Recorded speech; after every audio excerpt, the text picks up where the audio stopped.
Hello, good morning. Today we're going to be learning about three different ways that we can join in a course, activity, or online community. I'll be back in 30 seconds to explain more.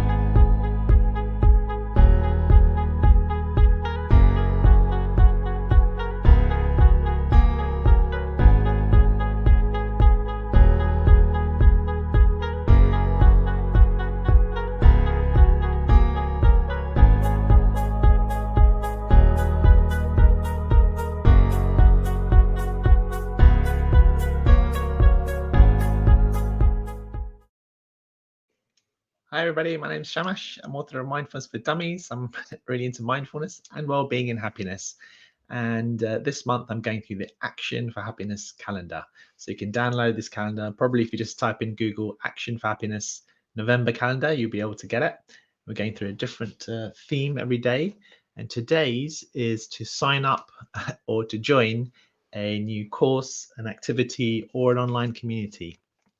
So join a course, activity, or online community. So it's called New Ways November, and the idea is to try something new, do something new, or learn something new every day. And this is very good for our well-being because if we're challenging ourselves, we're moving forward, and we're connecting with others quite often, or we're just kind of connecting in the moment, so we become more present as well. So there's loads of good reasons why trying something new or learning something new every day is wonderful. So the suggestion is to join a new course, activity, or online community. So have a little think and share in the comments below what you think would be something new that you want to learn and try and join. So I'm going to go through my own personal example, and then maybe you can share some of yours as well. So the first suggestion is to potentially join a new course.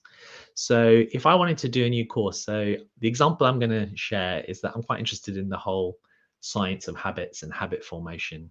So I'm learning about that at the moment by going to Audible, which is where you can download audiobooks, and I'm listening to audiobooks on the topic. And I've also bought some physical books on the topic.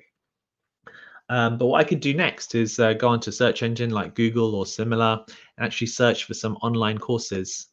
The other thing that I've been doing is that for some of the books that I've been reading, the author has their own website and they have online courses on those topics. So I'm thinking about doing some of them and certainly signing up. I have signed up to their email newsletters so I can get some information from them on a weekly basis. And I've been watching a lot of their YouTube videos too. So almost all topics have a YouTube video associated with them. And some courses are actually on YouTube too. So rather than just watching random videos or just movies and stuff, I've been watching videos and downloading them when I can and listening to them. So that's one way of doing a course.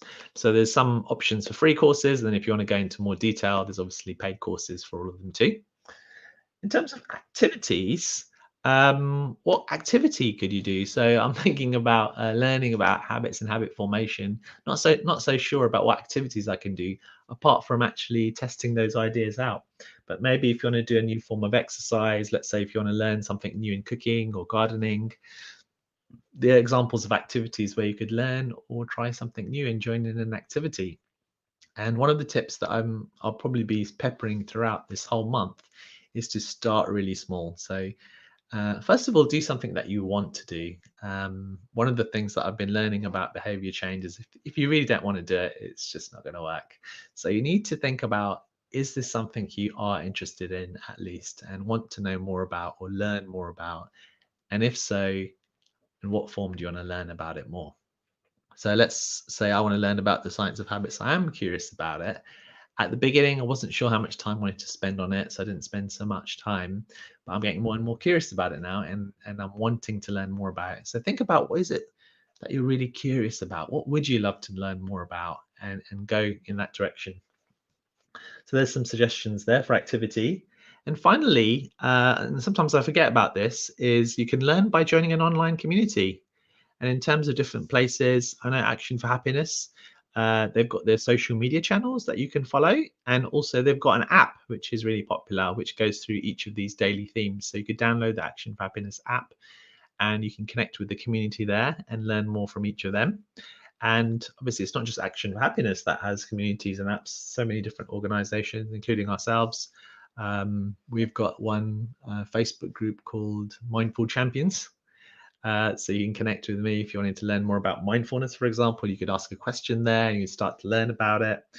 And there's all sorts of other channels. But I think for community groups, Facebook is particularly good because you can get conversation going if you use a group facility on Facebook. But if you don't like Facebook, which I can understand as well, there's loads of other online platforms available where you could learn online. Quite a few university websites also offer free courses, believe it or not. In fact, there's quite a few on the science of happiness. I know Yale did one. I know Berkeley's done one. So they're becoming more and more popular, and not just on the topic of happiness, but all sorts of different topics. So there's some different ideas. I'd love for you to share in the comments if you found this helpful and useful, what you think you might want to learn in terms of a course or an activity, or maybe what online community you want to join. If you want to find out more about mindfulness or well-being or happiness, leave your comment below, and I'm sure someone will suggest or I will suggest some ideas. But there's some tips about joining such groups. The great thing is that you need to find what works for you. Start really, really small. I know for me, when it comes to learning something new, it's reading a few sentences in a book to start with, scanning through a book sometimes, watching TED Talks really, really helps me. And then if I get particularly interested, then I may download the audio book, a paperback book, or a Kindle book, for example. And then if I get even more interested, doing the online courses and then joining the online communities. So there's so many different ways, but start really, really small. Maybe you only have time for a minute today, and that's absolutely fine. Spend a minute or two typing in on Google, for example, a certain subject you're interested in, and see what you can join, see what you can start. And it'd be really interesting. I'd love to know what you end up doing. Great. Thanks a lot for watching, and I'll be back tomorrow with more tips and stuff. Please like and subscribe here, and also check out Action of Happiness as well. See you tomorrow. Bye for now.